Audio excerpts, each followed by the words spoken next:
What's happening, guys? How are we doing? Welcome back to the channel. So today we're at Muscleworks, going to be running through a push session. We are going to do a Q&A today. So in between sets, I'll be answering all of the questions that my Instagram followers asked me yesterday. So if you don't follow me on Instagram, it's Luke Blake, too easy at the end of Blake, so make sure you check my Instagram out and follow me on there. I want to touch up on and give you all an update of what's gone on in terms of the show that I was meant to do and obviously didn't, because we're obviously past that show date now. What happened essentially was prep was going really well. I was really happy with how it was going. My progress was good.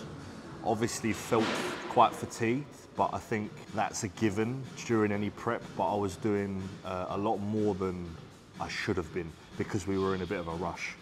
I don't know if you've seen my other video at Crayford's where I said Carl was giving me updates in terms of cardio and food that he shouldn't have to give me. The game plan now is we need to have a better starting position for prep and not be as fat as I was when I was in Dubai. So I was 104 kilos, I got down to about 88 kilos, which is like 16, I think it might have been 17 in the end. And that last 8 kilos that needed to come off, we wouldn't have done it in 6 weeks. If we'd have done it, it would have been forced and I wouldn't have been able to bring the best package on stage that I could for my first time. And Cal's not going to put me on stage if I'm not running at 100%. You know, I'm representing him up there at the end of the day, and I'm also representing myself and my business. So obviously I was gutted, and I'm going to be completely open and honest with all of my followers on YouTube and Instagram.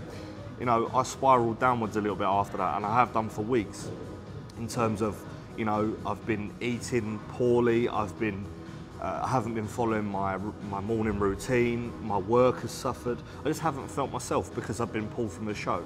However, one thing that I need to keep reinforcing and telling myself is that was meant to be like that. I wouldn't want to, as much as I wanted to compete for the first time, I wouldn't have wanted to do it if I wasn't running at 100%. And I would have stepped up there and potentially lost and not been happy and said to myself, why did I even step on stage like that? So I have to be happy with the decision that Cal made. So my coach pulled me out. Callum said, look, what we'll do is the plan of action. He gave me a diet break, which I poorly followed, but now we're going to continue to cut down, reach near stage ready in the next 10 weeks, then reverse diet out, have a full off season until May, and then we are looking to do the shows at the back end of next year, looking at September, and then obviously the Arnold's will most likely be in October again if it's a success this year, which it probably will be. So we're looking at doing 2 or 3 shows at the back end of next year, September, October, and that is what will be the time that I'll leave my mark.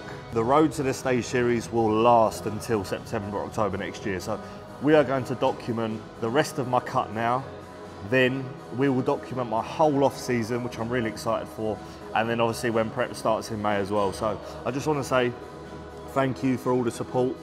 You know, regardless of what's gone on, whether I'm not doing the show or whatever, I appreciate it all. And yeah, like I said, we're gonna have a Q&A today, so I hope you enjoy. And I'll catch up with you soon.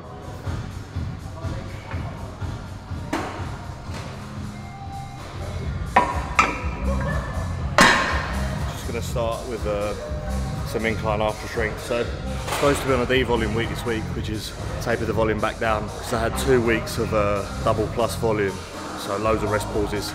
So I'm just kind of tapering the volume back this week to recover from the fatigue that was built up in the last phase, getting ready to push on again from Monday.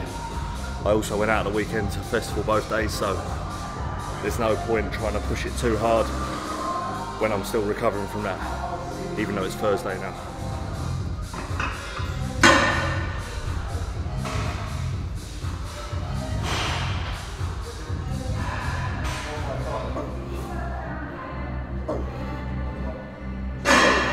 Too light.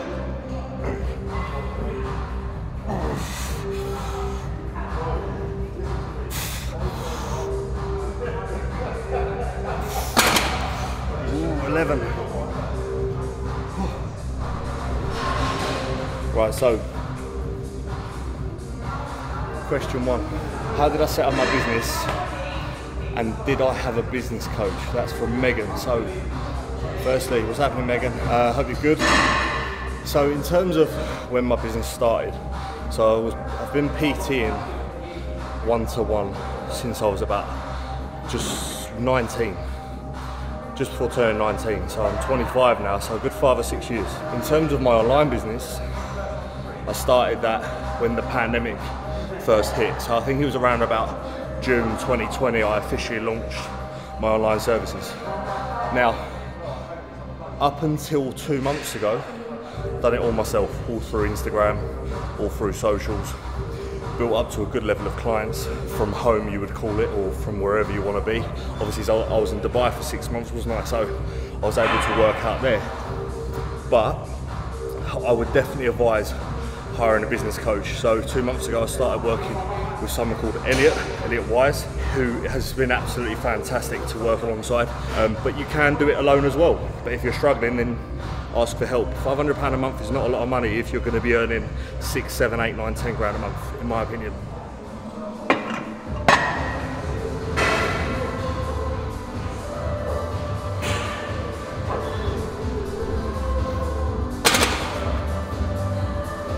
Right, so question 2. How to know when to push food up in an off-season phase. Now, one thing I say is, a lot of people seem to chase body weight when they're in an off-season. Obviously, it's inevitable that you should gain weight, you know, through muscle tissue and obviously fat, and along with that, water, etc. But people push their food up too soon, gain too much body fat, which is unnecessary. You want to try and keep body fat gain to a minimum, whilst still growing tissue at the optimal rate, whatever you want to call that. You know, it's going to be person dependent. If you're in a 200 or 300 calorie surplus per day, when you stall out gaining weight on those amount of calories, maybe it's time to push your food up an extra 200 or 300 per day. However, if you're still improving performance in the gym and your logbook numbers are going up at that same body weight, there's potential that you might not need to increase your calories yet, because you can milk out your improvement of performance at that weight. When you stall out, that's when you should look to increase. But when you do have your increases in food, there's no need to be having 700, 800, 900 calories extra per day. You're looking at around anywhere from 200 to 400 per day. And that's also going to depend on whether you're natty, whether you're banging a load of gear, how much gear you're taking. Again, it's all down to the individual. But my advice, slow and steady wins the race, 100%. And then you're in a better position when you do a cutting phase after your off season. You haven't got to drastically reduce your calories, do a load of cardio to get rid of the body fat that you've got. So you still want to aim to be relatively lean during your off season, which is what I'll be doing this off season, because I've got Cal there telling me not to eat Nando's every day.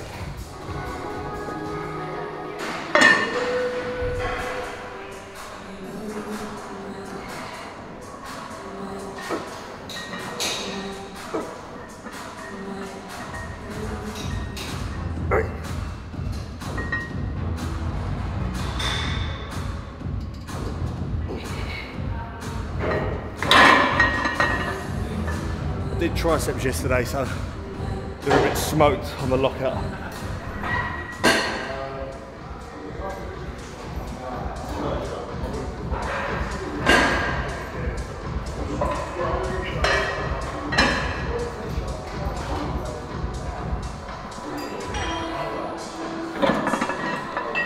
Three, so length of training sessions. So how long should your training sessions be? Now, my own sessions, personally, are around about an hour and a half to 2 hours. 2 hours being the longer sessions, legs and pull. What I would advise is, see what falls naturally. If you're in a gym 4 hours, it's probably too much. You're probably sitting around chatting too much. If you're only in the gym 45 minutes, you might not be getting the most out of your sets. Between my heavy compounds, I rest about 4 to 6 minutes. Especially if I've got a training partner with me. And for my isolation movements, I might rest 1.5 to 3 minutes. Depends how many exercises you've got in there, how many sets. Generally, I do a top set and a back off set. So I'm not coming in here doing 4 sets of 12. But I know some fellas that run 4 sets of 12 and they're in and out within an hour because they're only resting 30 seconds. Make sure your rest times are not too short and not too long.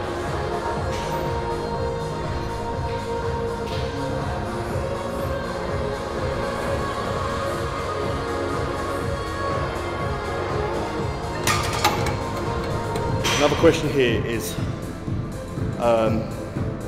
knowing when to jump on cycle. He's just put getting on gear at the right time or too early. I've heard a load of people answer this question. I'm going to give you my opinion. There will never be a right time. It depends in what angle you're looking at it from. So for example, I don't believe anyone will ever reach their natural limit. I believe you can always progress, even if you're progressing at 0.1% per year when you're 30 years old and you've been training 14 years. There is no limit. You can either wait to reach the majority of your natural limit and then jump on cycle, but then you've got the downsides of, should I have started gear when I was younger because I can't compete with the people that have been on cycle since they were 20 because they've run 3 cycles a year for the last 8 years.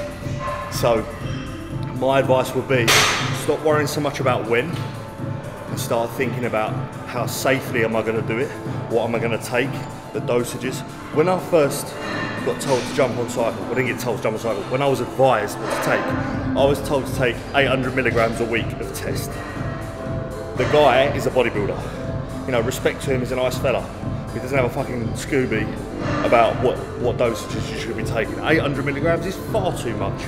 250, 300 milligrams for a first cycle is generally what I put my clients who come to me and say I want to do a cycle. Test only, 250 to 300, voila.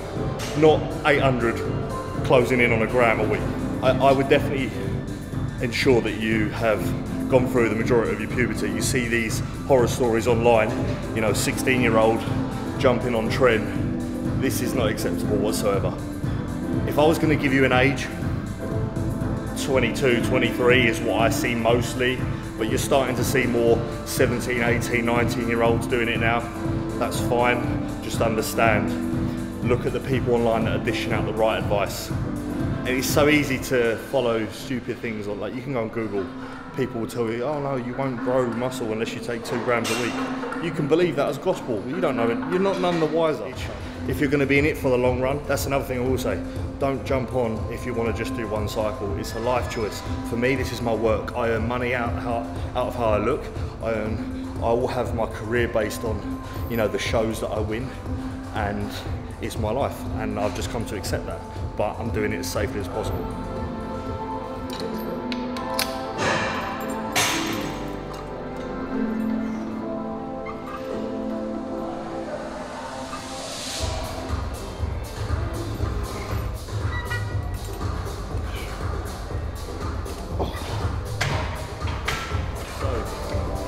Creatine, does it work? Yes, one of the only natural supplements that does actually work. It has been studied for years and years. If you're going to go for creatine, go for the monohydrate / Creapure. Other variants of creatine, no matter what these supplement companies are telling you, you know, the Crealkaline creatine, useless. The most studied is the monohydrate, and that is the only one that's beneficial out of all of them. 5 grams a day. If you're above the 100 kilo mark, you could push to 10 grams a day. There's going to be no detrimental side effects of that, just to ensure that you're taking enough.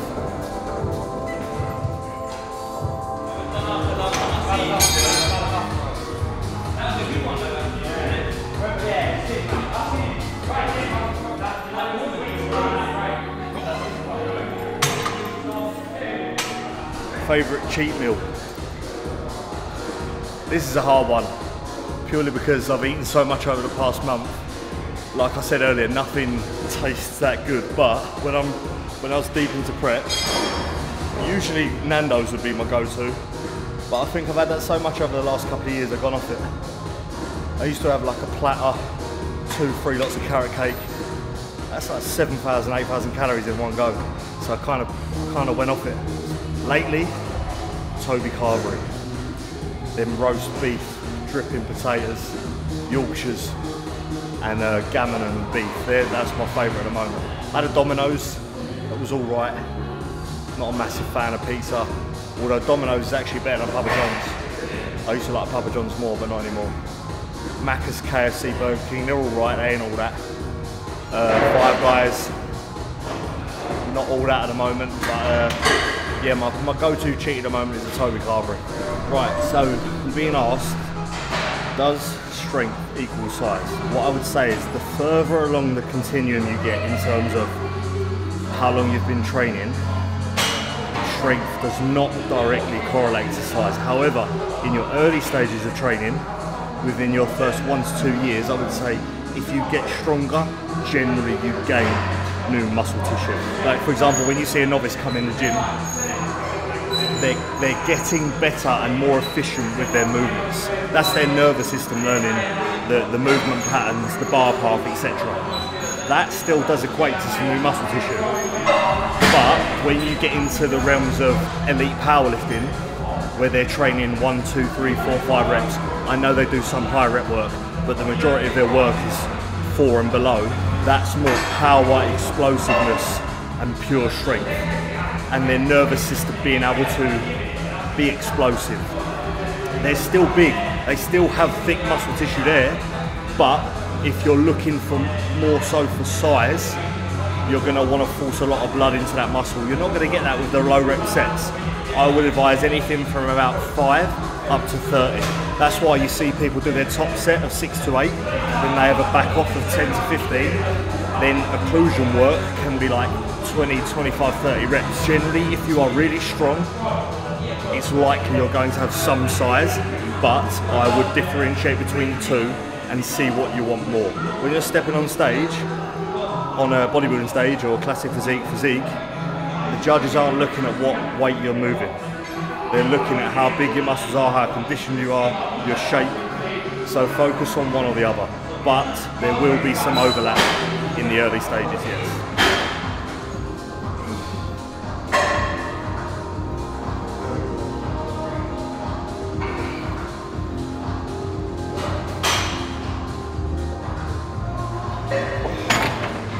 So last question of the day, long-term goals.